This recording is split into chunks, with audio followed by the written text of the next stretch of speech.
Mister Azmi যে ঘরে আটক ছিলেন সেই ঘরের বর্ণনাও দিয়েছি।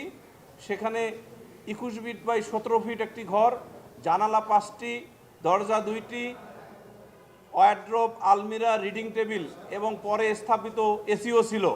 এবং আমরা সাবমিশনে বলেছি যে আর্মির তদন্ত আদালতের সেই রিপোর্ট অনুসারে ওটা আয়না ঘর ছিল না। Major general mister Sarwar Hossain, brigadier general mister Tanvir এবং ব্রিগেডিয়ার জেনারেল মিস্টার মাহবুবুর রহমানের পক্ষে আমরা যে ডিসচার্জ পিটিশন শুনানি করেছি তার মধ্যে 4টে অফেন্সের 3টি অফেন্স প্রসিকিউশনের ম্যাটেরিয়ালস অনুসারে অনুপস্থিত। সেটা হলো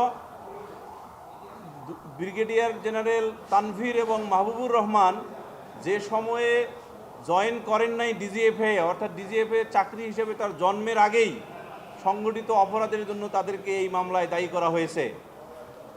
সে কারণে যে সময়ে victim mister brigadier general Azmi এবং মাইকেল চাকমাকে অপহরণ করে গুম করে রাখা হয়, সেই সময়ে এই দুইজনের সহ মিস্টার সরওয়ার হোসেন 3 জনে ওই ডিজিএফএ কর্মরত ছিলেন না, অর্থাৎ তাদের পোস্টিং হয় নাই।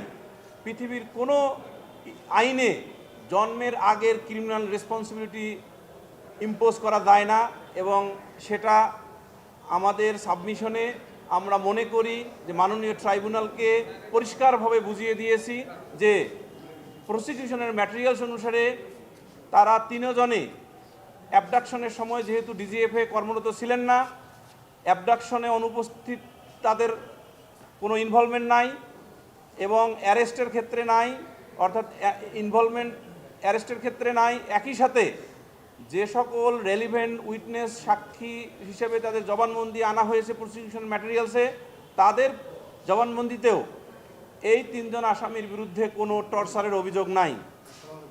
আর একটি বিষয় সেটা হলো যে আমরা একটি জিনিস দেখিয়েছি, সেটা হলো যে মিস্টার আজমি তদন্ত আদালত, আর্মি, বাংলাদেশ আর্মি ন্যায় বিচারের স্বার্থে একটি তদন্ত আদালত গঠন করে যে তদন্ত রিপোর্ট অনুসারে দায়ী ব্যক্তিদের ব্যবস্থা নিয়েছেন, সেই সকল দায়ী ব্যক্তিদের যে রেকমেন্ডেশন, সেই রেকমেন্ডেশনটা আমরা তুলে ধরেছি। সেখানেও এই 3 জন আসামির কোনো দোষ নাই। একই সাথে মিস্টার আজমি যে ঘরে আটক ছিলেন সেই ঘরের বর্ণনাও দিয়েছি। সেখানে 21 ফিট বাই 17 ফিট একটি ঘর, জানালা 5টি, দরজা 2টি, ওয়ার্ড্রোব, আলমিরা, রিডিং টেবিল এবং পরে স্থাপিত এসিও ছিল। এবং আমরা সাবমিশনে বলেছি যে আর্মির তদন্ত আদালতের সেই রিপোর্ট অনুসারে ওটা আয়না ঘর ছিল না, অন্য কোনো জায়গা ছিল, যার কারণে এই ভিকটিমের আয়না ঘরে আটক রাখার জন্য এই আসামিদের কোনো দায় নাই।